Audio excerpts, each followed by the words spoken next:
What's an embarrassing phase you went through? In high school I would regularly wear a top hat to school because I thought it made me look cool and edgy lol.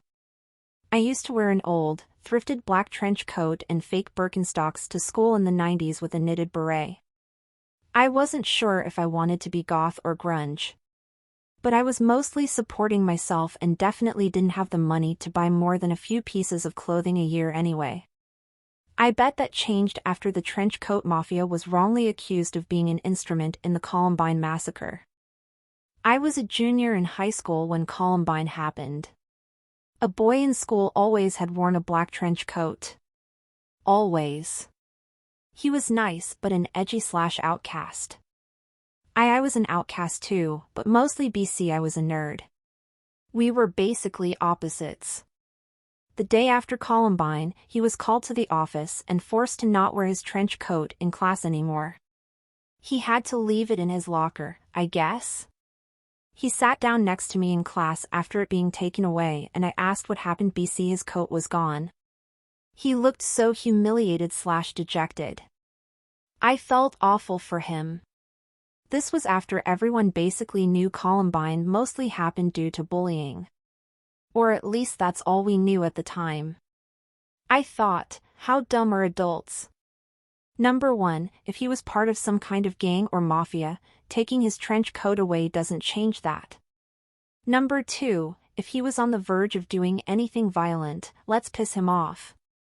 Number 3, if none of that was true, which it wasn't, and he was just a normal kid, you took away something that made him comfortable. IDK whatever happened to him. IDK his name. But if he's out there, I hope that didn't scar him as much as it did me. We were on your side, man. I have a friend from the States who knows Chris Morris really well. The fact they went after schools across the nation to force everyone into taking off their trench coats is horrible. The amount of people in the group that ended up committing suicide is large. And people like the Scotts and the Browns still spread lies about that group. I went through the edgy intellectual phase as a teenager because I read one book on philosophy and was therefore an enlightened genius. I bet it was Nietzsche lol. It was. I felt like I had gained access to secret elder lore that number 15-year-old should possess. Thankfully I kept most of my thoughts to myself, and that there was an even more insufferable guy in my year, because otherwise I would have been one of the cringiest people in the school.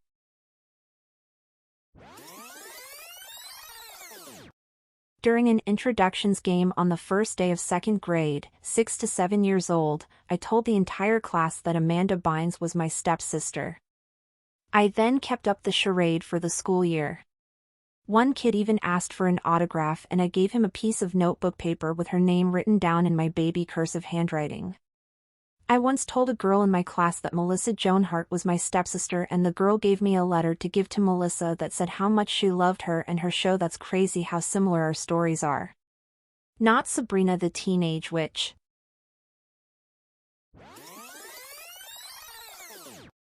I read in a magazine once that purple lipstick looks amazing on dark skin. I went on to buy as many shades of purple lipstick that I could find. I wore it all the damn time.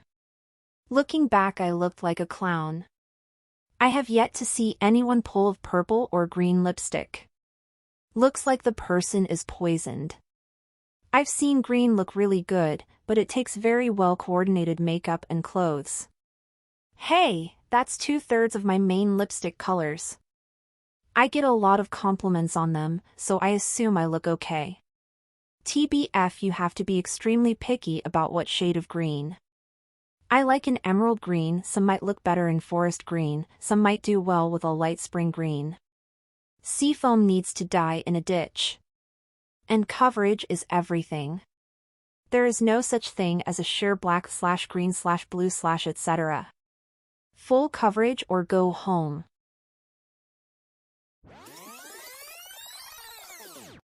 100% was a pick-me girl in my late teens/early 20s. Any antic you've seen in a teen rom-com, I probably did it. I'm no longer that person and haven't been for years, but damn, anytime someone brings up pick-me's I internally cringe at who I used to be. Same. Came here to say the same thing. I'm a total girl's girl now, so it's extra embarrassing and sad that I spent so many years disparaging women/girls and missed out on those friendships. At least a bunch of loser dudes who didn't even know my birthday let me watch them get high and play video games. I was 100% and not like other girls kid. Can related to your internal cringe.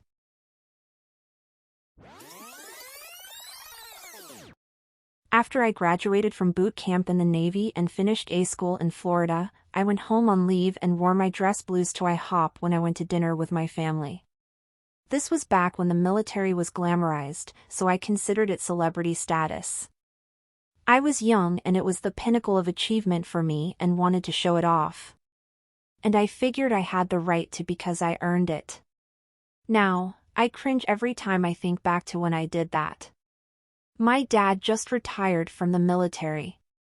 Growing up, I'd always see other military members wearing uniforms out in public casually, but my dad never did. So as a little kid, I finally asked him why he never wears his uniform publicly. He was so blunt and just said, "'Cause it's embarrassing and I don't need my boots licked." Ever since then, every time I see a military member in uniform out in public, that conversation replays in my head. LOL. I remember at my first command this guy posted a long Facebook status about how he went through boot camp, Navy, and was trained to kill and would do anything to defend his country. He quickly took it down after we all started making fun of him. The military is full of cringe.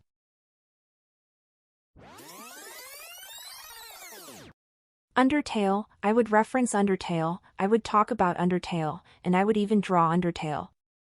It's cringe, honest to God. It's legit one of the best games ever though, but people were making it their whole personality for a little while there. LOL. Oh man, Undertale and Homestuck really did a number on kids. I still don't know what the hell a Homestuck is. Should I be glad? It's a webcomic or something like that. People I knew in middle school and high school were obsessed with it.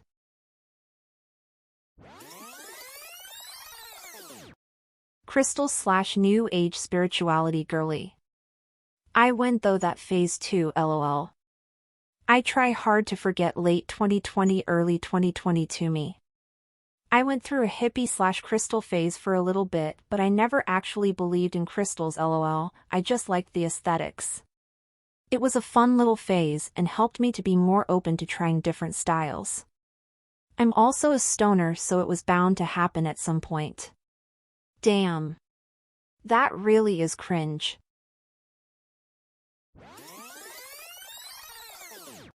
Chasing my ex for about 8 months, sending her emails, voice notes and never getting responses. She was with another guy already, even before she just blamed me for being a manipulative guy. I didn't care, I needed her.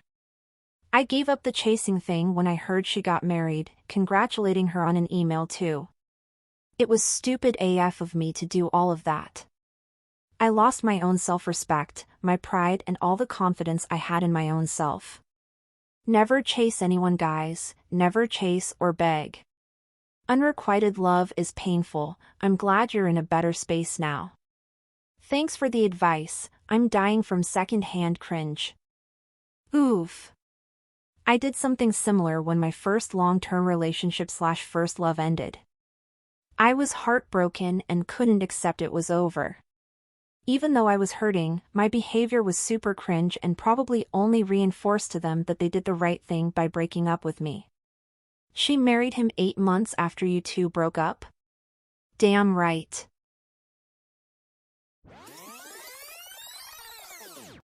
In junior high, I went to Chess King and bought a black nylon button-down shirt with a red Japanese sun cheaply printed on the back and red Japanese characters down the front.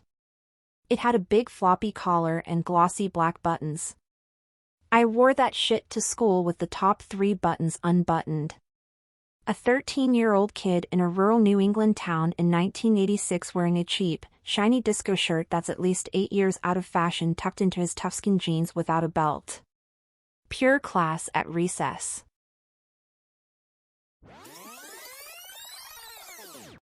During my early years in high school, I had a phase of doing the ninja run exactly like Naruto and the others. At that time, I really felt like I was at my fastest when I do it, but after hearing someone commenting about it, I just stopped. Same. I went a step further when I heard people talking behind my back. Learned how to flip downstairs, 3 steps max, and started wearing a headband to complete the look. Although I went through that phase in middle school.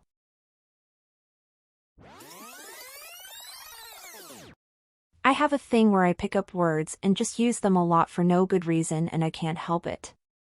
Ever. It happens pretty automatically. The worst one I had was ahoy. Said ahoy instead of hi and a lot of other things. I wish to forget. Currently it's goofy, which arguably is a lot better than saying ahoy to everything. I'm currently going through a phase of saying aw jizz instead of oh no. Mine is baller right now and I hate it. I like baller.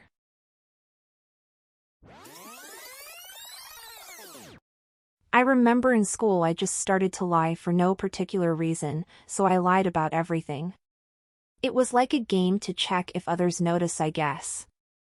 I thankfully quit before anyone really noticed. Oh, they noticed. Why do the habitual liars seem to think that no one noticed? We all notice you doing it, but don't bring it up to your face because you aren't worth the effort of having an even more awkward conversation that you will probably still lie about.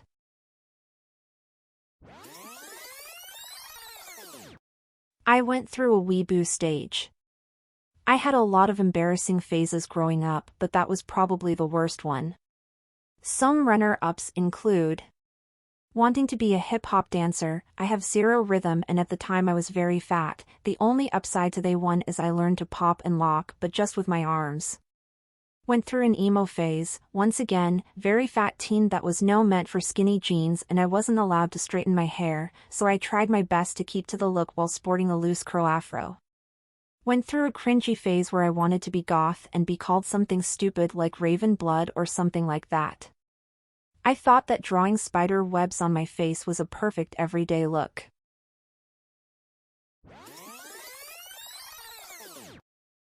Please like and subscribe for more daily content.